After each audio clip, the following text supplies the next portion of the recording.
এটা হলো ড্রাইভারের সিটের পাশে যে দরজাটা থাকে, ওই দরজা গাড়ির। এখানে অনেকগুলো অপশন আছে। এই অপশনগুলোর কাজ কি? যারা অটো গাড়ি চালায় না, অটো গিয়ারের গাড়ি চালায় না, তারা হয়তো বোঝে না, তাদের জন্য এই ভিডিও। এখানে দেখেন অনেকগুলো অপশন আছে, একটা, দুইটা, তিনটে, চারটে, পাঁচটা, ছয়টা। এখানে 6টা সুইচ আছে।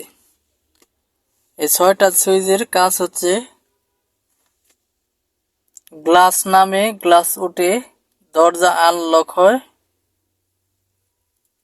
দরজা লক হয়। এগুলো লক করতে চাইলে প্রথমে আপনার গাড়ির ইঞ্জিন সুইচটা দিতে হবে।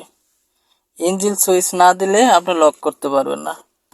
এটা হলো ড্রাইভারের ডাইন পাশের দরজার গ্লাস খুলবে। দেখেন, আমি যখন নিচের দিকে টান দিই তখন নিচের দিকে নামে, আর উপরের দিকে টান দিলে তখন উপরের দিকে গ্লাস ওঠে।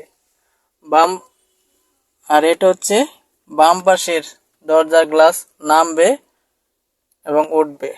আমি চাপ দিতেছি, এই দেখেন নামতেছে, আবার উপরের দিকে টান দিতেছি, উঠতেছে। আর এটা হচ্ছে পিছনের দরজার গ্লাস। এটা পিছনের ডাইন পাশের দরজার গ্লাস, উঠবে, নামবে। আর এটা পিছনের দরজার বাম পাশের গ্লাস। আমি যখন চাপ দিই, ওই দেখেন চাপ দিলে নামতেছে, আবার উঠতেছে। আর এইখানে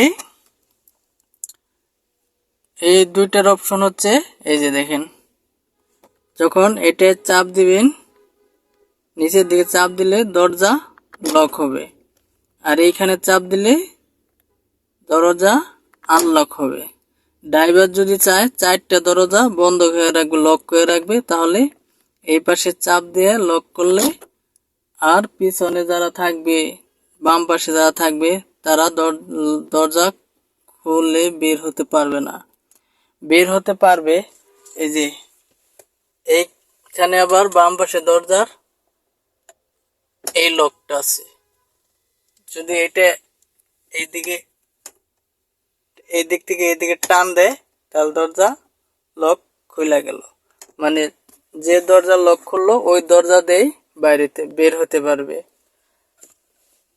আর এইটার অপশন হচ্ছে, এটার কাজ হচ্ছে, ড্রাইভার যদি চায় প্রতিটা দরজার গ্লাস লক করে রাখবে। এক চাপ দিলে প্রতিটা দরজার গ্লাস লক হয়ে থাকবে। তখন পিছনে যে যাত্রীরা থাকবে, কি ড্রাইভারের পাশে বাম পাশে যে যাত্রীরা থাকবে, তারা চাইলেও গ্লাস উঠাইতে পারবে না, নামাইতে পারবে না।